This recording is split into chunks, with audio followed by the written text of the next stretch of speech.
হরে কৃষ্ণা, রাধে রাধে বন্ধুরা। তো আমাদের বৃন্দাবন প্রেমী নিতাই শুক্লা চ্যানেলে আপনাদের সকলকে স্বাগত। তো দেখুন বন্ধুরা, আজকে আমরা একটু অন্যরকম কেন বললাম, আজকের ভিডিওটাই হচ্ছে এই নিয়ে যে আমরা আমাদের চ্যানেলের নামটা পরিবর্তন করেছি। তো কেন আমাদের চ্যানেলের নাম পরিবর্তন করেছি সেটা আপনাদেরকে বলবো।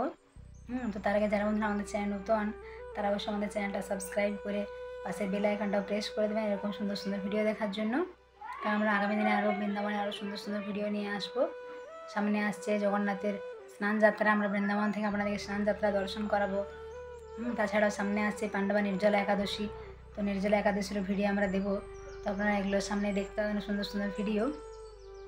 দেখুন বন্ধুরা, আগে আমাদের চ্যানেলের নাম ছিল বৃন্দাবন প্রেমী নিতাই, অর্থাৎ প্রভুর নাম, যেহেতু পূর্ণ ব্রহ্ম নিতাই দাস, তো প্রভুর নাম যুক্ত ছিল নামের সাথে। দেখুন এমনিতে অনেকে কী করে যে যেরকম চ্যানেল করলে তো সেই অনুযায়ী নিজেদের নামে একটা নাম থাকে তার সাথে।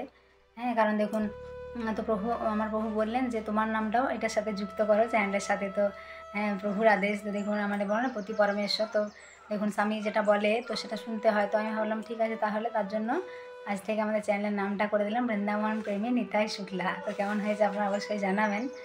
কারণ দেখুন পরবর্তী ক্ষেত্রে ভবিষ্যতে যখন আমাদের সবাইকার তো স্বপ্ন থাকে, তাই না? আমি তো ইউটিউব করবো কোনোদিনও ভাবিনি, এটা আমার কিন্তু প্রভুরই ইচ্ছা। প্রভুই বললেন যে তুমি যদি এরকম ইউটিউবের মাধ্যমে ভগবানের সুন্দর সুন্দর ভিডিও ভক্তদেরকে দেখাও তাহলে কিন্তু অনেক ভালো। তো দেখুন আমাদের সবসময় কী হয় বলুন তো, স্বামী স্ত্রী দুজনের যে মতামত নিয়েই কিন্তু চলা উচিত, তাহলেই কিন্তু সংসার জীবনটা খুব ভালো হয়। অনেক সময় দেখবেন কী করে স্বামীরা স্ত্রীদিকে অনেক সময় অনেক সুন্দর সুন্দর উপদেশ দেয়, তাই না? অনেক কিছু বলে ভালো। অনেক সময় স্ত্রীও কিন্তু স্বামীকে অনেক কিছু ভালো বলে কথা, তো সেগুলো স্বামীরও শোনা উচিত। তাই দুজনে যদি দুজনের মতামত শুনে চলেন তাহলে কিন্তু আপনাদের পরিবার জীবনটা, সংসার জীবনটাও কিন্তু অনেক সুখের হয়, তাই না? অনেক সুন্দর হয়। তো প্রভু বললেন যে নামটা এরকম চেঞ্জ করতে, তো আমরা ওই জন্য নামটা চেঞ্জ করে দিলাম। তো আজ থেকে আপনারা আমাদের যে চ্যানেলের নাম মানে দেখতে পাবেন বৃন্দাবন প্রেমী নিতাই শুক্লা। তো আমার নামটাও চ্যানেলের সাথে যুক্ত হয়ে গেল। আর আরেকটা ভালো খবর রয়েছে, আমাদের যে চ্যানেলটা কয়েকদিন আগে মনিটাইজ হয়েছে। তো আমাদের যে ইউটিউব চ্যানেলটা কী করে মনিটাইজ হলো, আমরা কতদিন ধরে ভিডিও করছি বা কী, সেই নিয়ে একটা বিস্তারিত ভিডিও আপনাদের দেবো। কারণ অনেকেই ছোটো ছোটো ইউটিউবাররা রয়েছেন, তো তারা যে কী করে ইউটিউবে দেখুন আমরা প্রথম আগে মানে যে আগের বছর তো আমরা যেহেতু বাড়ি হচ্ছিলো, তো সেই সময় আমি তো সেরকম অত সুযোগ পেতাম না ভিডিও দেওয়ার, তো ভিডিও দেওয়া হতো না। তো এখন একটু ফাঁকা, মানে এখন যেহেতু বাড়ির কাজ কমপ্লিট হয়ে গেছে রাধারানীর কৃপায়, তো এখন আমরা সুন্দর সুন্দর ভিডিও আপনাদের দিতে পারি। তো এই দেখুন যে কোনো কাজেই কিন্তু একটা পরিশ্রম দরকার, তাই না? তো সব কিছুর মানে জন্য দরকার কী বলুন তো, একটা পরিশ্রম এবং সুন্দর করে একটা কাজ করা দরকার। যে কোনো যদি চাকরির ক্ষেত্রে হোক বা ব্যবসার ক্ষেত্রে হোক বা এই যে সোশ্যাল মিডিয়া, এগুলোও কিন্তু একটা পরিশ্রম দরকার, তাই না? একটা নিয়ম রয়েছে, কিছু রুলস রয়েছে, সেই নিয়মগুলো আমাদের মেনে চলতে হয়, ফলো করতে হয়। তো এরকম ইউটিউবের ক্ষেত্রেও রয়েছে। তো আমরা প্রথম তো এত জানতাম না, ধীরে ধীরেই মানুষ সব জানতে পারে, শিখতে পারে, একে অপরের দেখে মানুষ শেখে। তো আমরাও তারপরে ধীরে ধীরে এখন এই 2025-এ আমাদের 2000 সাবস্ক্রাইবারও পূরণ হয়েছে আপনাদের আশীর্বাদে, আপনাদের ভালোবাসায়।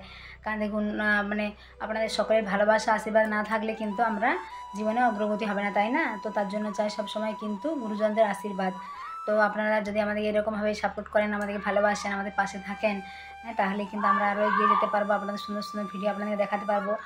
তো অনেকে আমাদেরকে মানে ফোন করে মেসেজ করে বলেন যে খুব ভালো লাগে এখানে বৃন্দাবনের ভিডিওগুলো দেখে। তখন আমাদের খুব ভালো লাগে যে আমরা আপনাদের জন্য কিছু তো একটা সেবা করতে পারছি, তাই না? আর তাছাড়া বৃন্দাবনে এখানে আপনারা যদি বৃন্দাবনে আসেন, যদি এখানে কোনো সেবা, একজন বলছিলেন আমাদেরকে যে এখানে এসে আপনারা সেবা যদি করতে চান, যেমন পরিক্রমা মার্গে অনেকে মানে ফল সেবা ভক্তদের জন্য, বাঁদর সেবা, গোমাতা সেবা, এগুলো যদি করতে চান তো সেই সুযোগও আপনাদের করে দেওয়া হবে। আপনারা যদি এখানে আসেন তো আমাদের এখানে থাকা এবং 3 টাইম আপনাদের প্রসাদ পাওয়ার ব্যবস্থাও রয়েছে। আর বৃন্দাবনের সমস্ত মন্দিরগুলো আপনাদের সুন্দর করে দর্শন করানো হবে। যারা এখানে আসতে চান, যদি 5 দিনের জন্য বা 7 দিনের জন্য আপনারা যদি গ্রুপ করে আসেন, দেখুন একা আসলে আপনাদেরকে আমি সবসময় বলি যে 1 জন বা 2 জন আসলে কী হয়, আপনাদের খরচা অনেক বেশি হয়ে যাবে।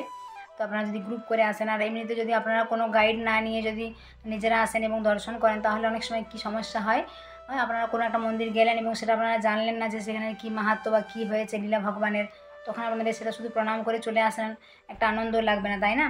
আর যদি আপনাদের সেই জায়গা সম্বন্ধে বলা হয় যেখানে ভগবানের কী হিস্ট্রি রয়েছে, কী লীলা রয়েছে, তাহলে দেখবেন আপনাদের কত ভালো লাগবে। সেই জায়গাটা সম্বন্ধে সত্যি ভগবান এখানে এইরকম লীলা করেছেন, কত সুন্দর। কারণ বৃন্দাবনের কোনায় কোনায় রয়েছে কত ভগবান লীলা, তাই না? এখানে রাধাকৃষ্ণ কত লীলা করেছেন, গোপাল ছোটোবেলায় কত লীলা করেছেন, কোথাও ধুলি খেলেছেন, তাই না? রমণ রীতি রয়েছে, কোথাও ভগবান মুখের মধ্যে যে ব্রহ্মাণ্ড ঘাট রয়েছে, যেখানে মুখের মধ্যে ব্রহ্মাণ্ড দেখিয়েছিলেন মা যশোদাকে। তো এইরকম সুন্দর সুন্দর দিব্য স্থান রয়েছে। কোথাও ভগবানের চরণ চিহ্ন রয়েছে, কোথাও ভগবানের হাতে মানে হস্তের চিহ্ন রয়েছে। দেখুন যে চরণ পাহাড়ি রয়েছে, সেখানে একটা এত বড় পাহাড় ভগবানের বাঁশির সুরে পাহাড় বিগলিত হয়ে এখন ছোট আকার একদম ছোট হয়ে গেছে। তো সেখানে ভগবানের চরণ চিহ্ন রয়েছে। আপনারা যদি সেই স্থানে যান তো ভগবানের চরণ চিহ্ন দর্শন করতে পারবেন। তারপর বৃন্দাবনের 84 কোষের মধ্যে রয়েছে কেদার, বদ্রী, গঙ্গোত্রী, যমুনোত্রী। তো দেখুন এটা কত বড় একটা সুযোগ আমাদের জন্য, তাই না? তো আমরা কিছুদিন আগে সেখানে গিয়েছিলাম। আমার অনেক দিনের ইচ্ছা ছিল যে এমনিতে তো উত্তরাখণ্ডে যে কেদার, বদ্রী, গঙ্গোত্রী, যমুনোত্রী তো সবার পক্ষে যাওয়া সম্ভব নয়। তো আমার ইচ্ছা ছিল আমাদের যে কিছুদিন আগে যে 15 জনের একটা ভক্তবৃন্দরা এসেছিলেন, একটা গ্রুপ। তো আমরা তখন কিন্তু ওনারা আমাদের চেনা, আমাদের বাঁকুড়া থেকে এসেছিলেন, আমার বাপের বাড়ির ওই মানে দিকে সব ভক্তবৃন্দরা, ইস্কনের ভক্তবৃন্দরা ছিলেন। তো ওনাদের সাথে আমি গিয়েছিলাম, তো খুব আনন্দ হয়েছিল। তো কেদারনাথে তো আপনাদের কী বলবো, একটা এত বড় অভিজ্ঞতা হয়েছিল। তো মানে অনেক অনেক ওখানে প্রায় 350 মতো সিঁড়ি রয়েছে। তো দুপুরবেলা আমরা যেহেতু সেখানে পৌঁছেছিলাম, ওটা এখান থেকে আমাদের এই বৃন্দাবন থেকে যেতেই প্রায় 2.5 ঘন্টার মতো সময় লাগে। একটু দূর রয়েছে, কাম্যবনের মধ্যে রয়েছে এগুলো। এবং সেখানে সেই কেদারনাথ পাহাড়ে সেখানে উপরে রয়েছে মানে মহাদেব, তাই না, কেদারনাথ। তো দেখুন সেখানে অনেক মানে একটা আলাদা রকম অনুভূতি হচ্ছে সুন্দর। সেই উপর থেকে কত সুন্দর দেখা যাচ্ছে চারিদিকে।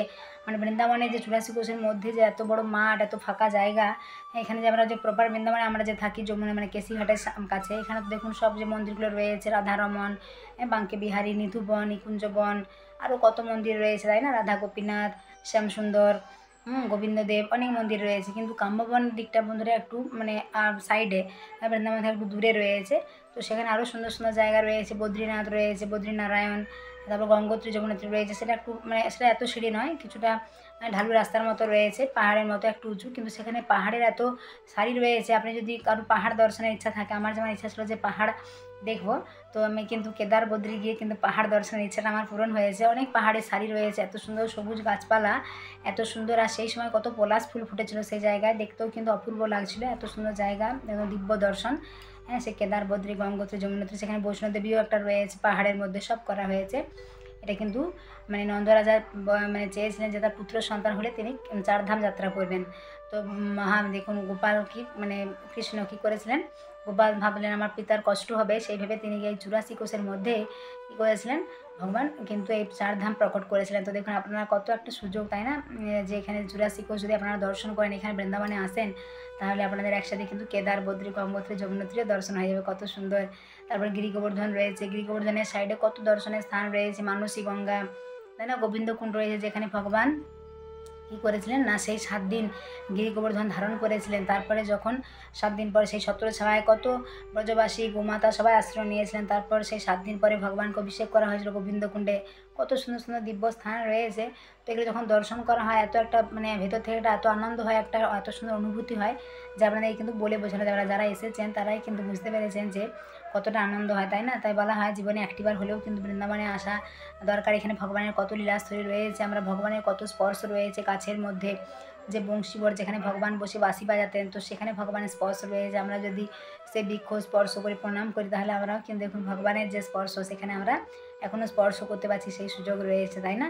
তো ভগবানের যে চরণ চিহ্ন রয়েছে সেটা আমরা কিন্তু স্পর্শ করে প্রণাম করতে পারি। অনেক জায়গা থাকে যে আমরা স্পর্শ করতে পারি না, কিন্তু কিছু কিছু জায়গা রয়েছে যেগুলো আমরা স্পর্শ করতে পারি। তারপর বর্ষানাতেও রয়েছে কত সুন্দর ময়ূরকুটি, যেখানে ভগবান ময়ূর রূপ ধারণ করেছিলেন, তাই না? রাধারানী একবার যখন মান করেছিলেন, মানগড় বলে একটা জায়গা রয়েছে, সেখানে মান করেছিলেন, একবার অভিমান করেছিলেন কৃষ্ণের সাথে। তো তখন ভগবান কিন্তু ময়ূর সেজে নৃত্য করেছিলেন এবং রাধারানীর চরণ স্পর্শ করেছিলেন। তখন রাধারানীও কিন্তু ময়ূর রূপ ধারণ করেছিলেন, সমস্ত গোপীরা ময়ূর রূপ ধারণ করেছিলেন। সেই ময়ূরকুটি কিন্তু এখনও রয়েছে। এত সুন্দর দিব্য দিব্য স্থান রয়েছে, এত সুন্দর সুন্দর। আপনারা যদি এইসব স্থানগুলো দর্শন করেন তাহলে এত একটা আনন্দ মানে অনুভূতি হয় ভেতর থেকে।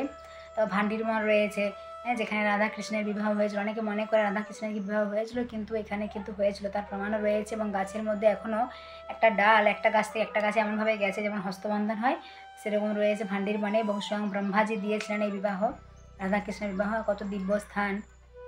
এবং এখানে আরও রয়েছে যেখানে ভগবান রাসলীলা করতেন, তাই না? বংশীবটের এখানে একটা রয়েছে রাসলীলা, মানে রাসমণ্ডলী। আর নিধুবন রয়েছে যেখানে ভগবান আজও এখনও পর্যন্ত প্রতিদিন রাত্রিবেলা ভগবান কিন্তু রাসলীলা করেন।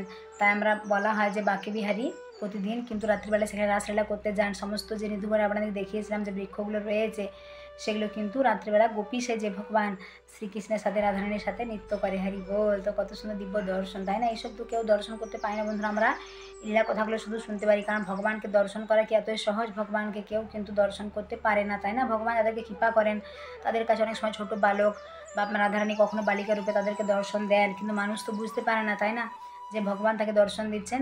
কিন্তু ভগবান যাদেরকে অনেক কৃপা করে তাদেরকে দর্শন দেন। তো বৃন্দাবনে এরকম অনেক মারা রয়েছেন। আমরা কিছুদিন আগেই শুনেছিলাম, হ্যাঁ, যে এক মা এত ভক্ত ছিলেন, তো তিনি তার ইচ্ছা ছিল যে রাধারানীকে নূপুর দেওয়ার। তো তিনি একবার বর্ষানা গিয়েছিলেন এবং রাধারানী নূপুর তিনি সঙ্গে করে নিয়ে যাচ্ছিলেন এবং তিনি ভেবেছিলেন সে মন্দিরে উঠে রাধারানীকে নূপুর দেবেন। তো রাস্তায় যাওয়ার সময় এক ছোট্ট বালিকা, লালি, এখানে মেয়েদিকে বলা হয় লালি আর বাচ্চা ছোটো ছেলেদিকে বলা হয় লালা, এরকম বলা হয় ব্রজে বৃন্দাবনে। তো এরকম একটা ছোট্ট বালিকা এসে বলে, মাইয়া মাইয়া তোমার হাতে কি? বলে, তখন ওই বুড়িমা বলে যে আমার কাছে রাধারানীর জন্য নূপুর নিয়ে আসে, বলছে আমাকে দাও, আমি এগুলো পরবো। তো তখন সেই বুড়িমা ভাবে যে আমি তো রাধারানীর জন্য নিয়ে এসেছি, এত ছোটো বালিকা, ও যখন চাইছে তাহলে আমি এই ছোটো বালিকাকেই দিই। তো তারপরে বুড়িমা কী করেন না, সেই বালিকাকেই কিন্তু সেই নূপুরগুলো দেন এবং বালিকা সেগুলো পায়ে পরে নেয়। তারপর সেই বুড়িমা যখন মন্দিরে গিয়ে দর্শন করেন তখন দেখেন যে তার দেওয়া নূপুরগুলো কিন্তু সেই রাধারানী যে বর্ষানাতে যে মন্দিরে রয়েছে, রাধাকৃষ্ণের যে বিগ্রহ রয়েছে সেখানে রাধারানী কিন্তু ধারণ করে আছেন। তাহলে দেখুন সেই যে ছোটো বালিকাটি কিন্তু রাধারানী। তাই বললাম না যে অনেক সময় এখানে কিন্তু রাধারানী কী করে বালিকা রূপে অনেককে দর্শন দেন, হ্যাঁ, ভগবান শ্রীকৃষ্ণ কী করেন অনেককে বালক রূপে এসে দর্শন দেন। তো আপনারা যদি এরকম ভগবানের সুন্দর করে ভজন সাধন করেন, ভগবানের প্রতি আপনার অন্তরে যদি শুদ্ধ প্রেম, ভালোবাসা, ভক্তি থাকে, তো আপনিও কিন্তু রাধাকৃষ্ণের দর্শন পেতে পারেন, তাই না? কত দিব্য দর্শন। তাই দেখুন, তো আমরা এখন এই ইউটিউব চ্যানেলটার নামটা পরিবর্তন করে দিয়েছি। তো আপনাদের কেমন লাগছে আমাদের এই নতুন নাম আপনারা অবশ্যই জানাবেন। আর সুন্দর সুন্দর ভিডিও আমরা আগামী দিনে আপনাদের দিতেই থাকবো। বৃন্দাবনের সুন্দর সুন্দর ভিডিও, একাদশীর ভিডিও, এখানে আমরা একাদশীর মাত্র ভিডিও দিয়েছি বন্ধুরা, আপনারা সেটা দেখবেন যে কত সুন্দর। পাণ্ডবা নির্জলা একাদশী সামনে রয়েছে কয়েকদিন পরেই 7 তারিখে। তো আপনারা সেই মাহাত্ম্যটা শুনে নেবেন, কত সুন্দর দিব্য, এটা অপূর্ব সুন্দর, আপনারা শুনলেই বুঝতে পারবেন। তো সুন্দর করে আপনারা ভক্তি জীবন পালন করুন আর আমাদেরও আশীর্বাদ করুন, আমরা যেন ভালো করে ভগবানের ভক্তি জীবন পালন করতে পারি। আর যারা বৃন্দাবনে আসতে চান তারা আমাদের সাথে যোগাযোগ করবেন। আমাদের এখানে থাকা এবং 3 টাইম কৃষ্ণ প্রসাদের ব্যবস্থাও রয়েছে। আর সমস্ত মন্দিরগুলো আপনাদেরকে সুন্দর করে দর্শন করানো। হরি বল। তো সকলে ভালো থাকবেন, সুস্থ থাকবেন, সকলে প্রেম সে বলুন হরি বল। রাধে রাধে।